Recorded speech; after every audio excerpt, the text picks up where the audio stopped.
It's me, Don, ang inyong Inday on board. Yes, mga Zayan Jong, our topic for today is all about the comment ni Kuya or ni Ate for this case. This video is a reply lang naman po sa comment po niya patungkol po sa pinost ko po na video. Anyways, yung video po na yun is nakastate po yung working hours at yung tipong ang comment ko lang is it's alright kasi papaldo naman din end of the cruise or end of the month. And wala po akong against sa reply po ni Kuya or ni Ate in this case, which is, sabi niya, sa gustong mag-cruise ship dyan, pag-isipan niyo po ng mabuti, which is tama. Huwag tayo magbase sa mga magaganda na nakikita po natin sa mga post or video dahil yung iba, mga good side lang yung pinapakita. Dahil sa cruise ship po, ay mahirap. Tapak 100% right. Right, not left, but it's right. Ang pagbabarko kasi is tatagan talaga ng loob.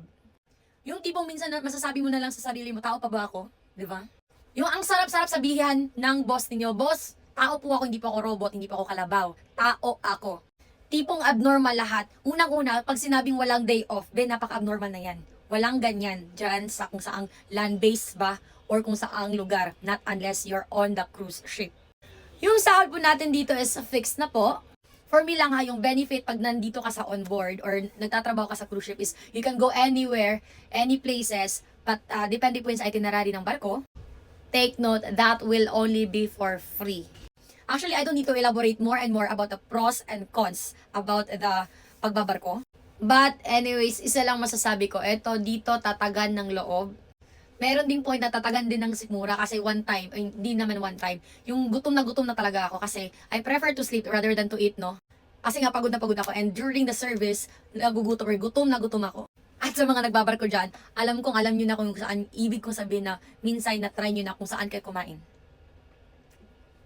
At kung ano man yung iniisip niyo, yun na yun. Okay? Pangalawa, yung tulog po namin dito is para kaming tulog manok. Yung tipong kakaidlip mo lang mag-a-alarm na. Oo. Real talk po yan. In my case naman po, assistant waiter po, isa po akong kargador.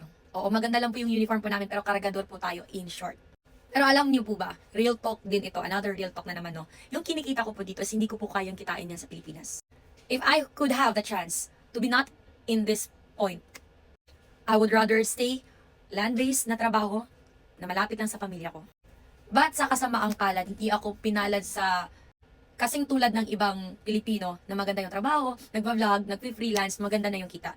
Well, I'm not that the one, okay? Kaya naman pumunta ako dito sa cruise ship kasi gusto kong kumita. In my own sacrifice, in my own hardship, akin talaga yung pera. Yung alam mo yun, worth it kasi. At hindi naman porke nagbabarko kasi lifetime na talaga magbabarko hanggang tumanda ako, hanggang maging 40 hindi. Para sa akin yung pagbabarko is okay to pag bata-bata ka pa. Pero pag nasa 40 na lalo-lalo na babae, okay, not to discriminate everything, pero depende po yun sa posisyon. Take note, sinabi ko is depende po sa posisyon. Lalo-lalo na in my case na more of nagbubuhat ako. Siguro mga 40-45, pwede na huminto. Pero kung nasa office naman sa pagbabarko, tapos yung assigned task mo naman or yung position mo nasa office ka lang, go lang, uy, wala namang masama. Diba? But anyways, thank you so much for commenting on my video po. At sa mga nagko-comment po dyan, yung mga questions po, please bear with me. Medyo matagal lang ako mag-reply kasi medyo busy po yung linya po natin. Pero I'll make sure na magre-reply po ako, especially po yung mga inquiries po natin. Lalong-lalo na yung mga matitino lang yung magtatanong ha, hindi yung mga, alam nyo na. Well, kung may mga comment ba kayo hindi maganda, do not worry, hindi ko yan i-delete. Kasi yung comment niyo po ay magre-reflect po yan kung sino po kayo. Okay? Andito lang naman tayo to spread happiness, kindness, and of course, to help others. Which is yung mga aspiring seafarer. Okay? For now, let's all be happy. And please stay tuned on the next video.